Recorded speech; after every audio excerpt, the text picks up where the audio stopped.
Welcome back, everyone. Drone Tech here. Watching the State of the Union last night, I was absolutely sure that the usual suspects would be losing their minds in framing the event as a racist white Klan meeting. The Democrats have no convincing arguments when it comes to defending their open borders policies, so they use their list of magical words that are supposed to shut you up and grant them victory in the debate. True to form, they took to Twitter to voice their displeasure over things like low unemployment for black people.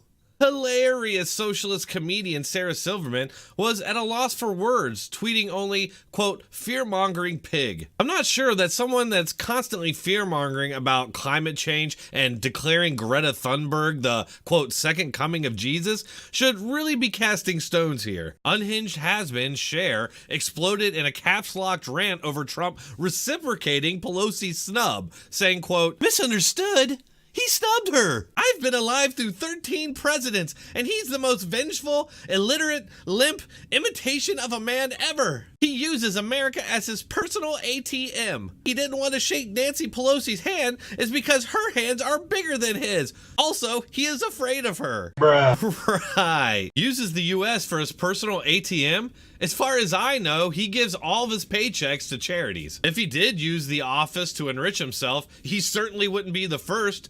I mean, her God King, Barack Obama, left the White House $20 million richer. But of course, she has no issue with that. But that's of course not all. Bill Maher also felt the need to virtue signal on Twitter and tweeted out, Republicans sure do love anecdotal help for black people. Some actor from Westworld tweeted out something similar, saying, using black folks as State of the Union weapons to target poor folks coming north to this country for a better shot. Racist, race-baiting, xenophobic bullshit to the applause and backslaps of lawmakers' white hands. Really, it's okay to have white hands. First of all, there's nothing anecdotal about the hard data on unemployment for black and Hispanic Americans. Don't believe me? Even Van Jones was warning Democrats that what Trump was talking about last night was real-world implications for black Americans. But he mentioned HBCUs. Our black colleges have been struggling for a long time. A bunch of them have gone under. He threw a lifeline to them in real life, in his budget, talked about the criminal justice reform. He talked about opportunity zones. School choice, he talked about school choice. Issue. Yeah. Listen, wake up. That was a warning to us, a warning shot across the bow of Democrats. If Barack Obama had produced these numbers, would the media have just blown it off and called him a racist for citing it during the State of the Union? Obviously not. It's just a fact that flooding the country with millions of poor people who are willing to work for a lot less than black Americans will obviously hurt their chances for higher wages. Aren't Americans allowed to decide who comes into the country without dullards like this calling us names? The crazy just kept coming, with Daily Show co-creator Liz Winstead tweeting out, fuck ICE, which echoes the extreme rhetoric of Antifa terrorists who have launched multiple attacks on ICE facilities. Classy. Another Comedy Central goblin, Samantha Bee, tweeted out, quote, women in Congress are wearing white to celebrate the 19th Amendment, while the men are white to celebrate being Republicans.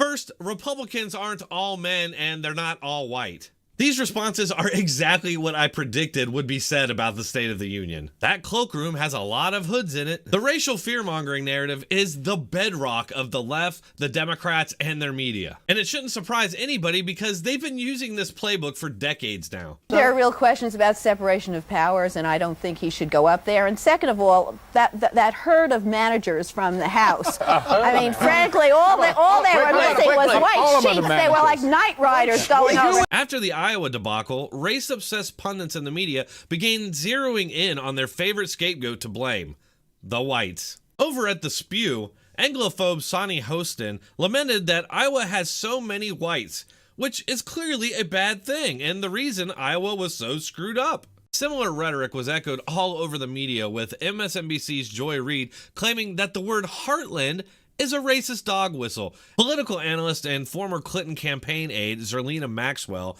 claimed that the white majority in Iowa are guilty of systemic racism. Not positive for people saying heartland. That sounds to a lot of people sort of like a dog whistle for white voters. The Iowa caucus is essentially the perfect example of systemic racism. 91% of the voters in Iowa are white.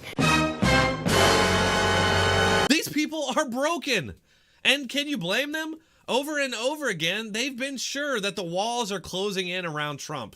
and they're always wrong. The fact that Trump was there giving the State of the Union and not removed from impeachment has driven them absolutely mad. However, you can guarantee that the Democrats and their media are already hatching some new scheme to impeach Trump again, or otherwise just keep negative attention on him up until the election and after if he wins. Hey, thanks for watching, everyone. If you enjoy my content and you want to support this channel, please like, share, and subscribe. You can also subscribe to me on Patreon by clicking that link right there, subscribe star, or just sending a donation on PayPal. Either way, I really appreciate it. You can find all the links in the description and pinned comment. Thanks for watching. Keep coming back.